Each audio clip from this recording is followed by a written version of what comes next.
Eli, what's the thought going into overtime with the kicking game when, like, obviously it struggled during regulation, how you might handle it? Well, the first time we didn't have any choices. We had to score, and the second time, I mean, it's just, look, you just keep putting him back up. You know, at the end of the day, we were going to trust him, and you know, it's a learning lesson. Can't get too high, can't get too low. You know, last week we were SEC Player of the Week. This week we're not. So we're somewhere in the middle. And just like the rest of us, and starting with me, we got to get better this week. Coach, can you talk about the frustration you feel for? First off, you had it right here. Somebody asked about the end of the first half. Yeah, totally my fault. That was a really haphazard decision by me, and the team bailed me out, bottom line. And I've got to be much better. And so should have never done that. I want to follow up with the kicking game. Yep.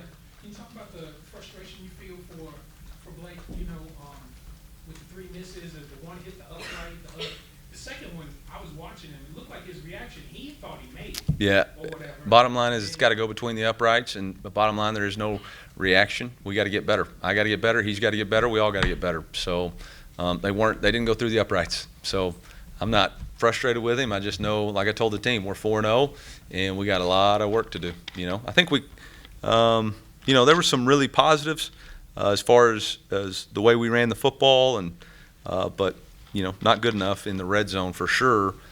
You know, when we're kicking that many field goals. You talked about, like you said, the ability to respond to adversity before. What did you notice from him on the sideline before you sent him out for what proved to be the game-winning field goal? My conversation with him was quit showing emotional responses and just go out there and execute. And that's what you got to do. You got to trust your training and your fundamentals and go out there and execute. Eli, we've gotten this far without talking about a guy who ran for 200 yards. Yeah. What did Nate mean to your team today? Unbelievable. Obviously, he had the big run right there in the third quarter. You know, as a special player, I think we've all noticed that and known that. We just got to continue to finish drives for him. You know, I mean, that's the unfortunate thing right now is we're just not able in the red zone to finish drives, and we got to take a really hard look at that on what we're not able to do in the red zone and why we're not able to get touchdowns in there. You know, the 3 field goals, at the end of the day, we got to be scoring touchdowns anyway. So that's on us. And that by us, I say that's on me. That's on me. That's a good ringtone. On that first touchdown that Vandy had, what happened in the second? Was that another Yeah. guys in the backfield thing? Yeah, it was yep. Just a really poor play on the defensive side of the ball. So we got to get a lot better. There was at least 2 instances today, if not more, of Chuck Hicks making big stops on third down. Yeah. How has he kind of grown in the linebackers room this year? I mean, Chuck's a leader. He's a captain. He's consistent. Had a sack, and never flinches. So. Coach, Zion Young got a lot of pressure early on in the game. What did you like from his performance tonight? Yeah, I mean, I thought the defensive line really played well and had pressure. You know, their quarterback's really tough to tackle. They had 119 yards, and a lot of it was on, you know, plays that we thought we had a contained player. I mean, obviously the last quarterback draw, you know, was a really good run by him, and you know, the option in the first half. I mean, we had 2 guys completely whiff on the tackle. So, but Zion Young, I thought played well. Coach, talk about the job you think your defense did handling the assignment that was the opposition's quarterback. Well, he rushed for 119 yards, so it wasn't as good as we needed it to be. Look, at the end of the day, we're all going to go back and watch this tape and say there were a lot of things that we've got to do better. I thought our tackling angles were poor. I thought our first man in didn't tackle as well as we needed to in the run game. You know, and offensively we weren't able to score enough points to ever flip their game plan, which was the goal all week, was try to get to a 2-score lead so that you could have to force them to do something besides run an option. We weren't able to do that. Coach, it seemed like not the usual rushing ability or production for Brady tonight. Was there anything holding him back rushing-wise, or just enough night? I mean, we had thank you. Yeah, he had 1 key first down right there in the third quarter, but yeah, I'm not sure. I'll have to go back and watch the tape. They probably was on me for not having good play design. What did you think of the pass protection tonight? I thought our pass protection was fine. The sack we took in the fourth quarter, we were hot, and that was on us as a play design. So we just got to get that stuff corrected. But there wasn't anything in the protection that I was upset with. Coach, we saw Brett Johnson and Marquise Johnson had a little locker room at points. How are they doing? Yeah, Brett's was just a shoe issue. He just had a bottom of his sole broke. Marquise has an ankle injury.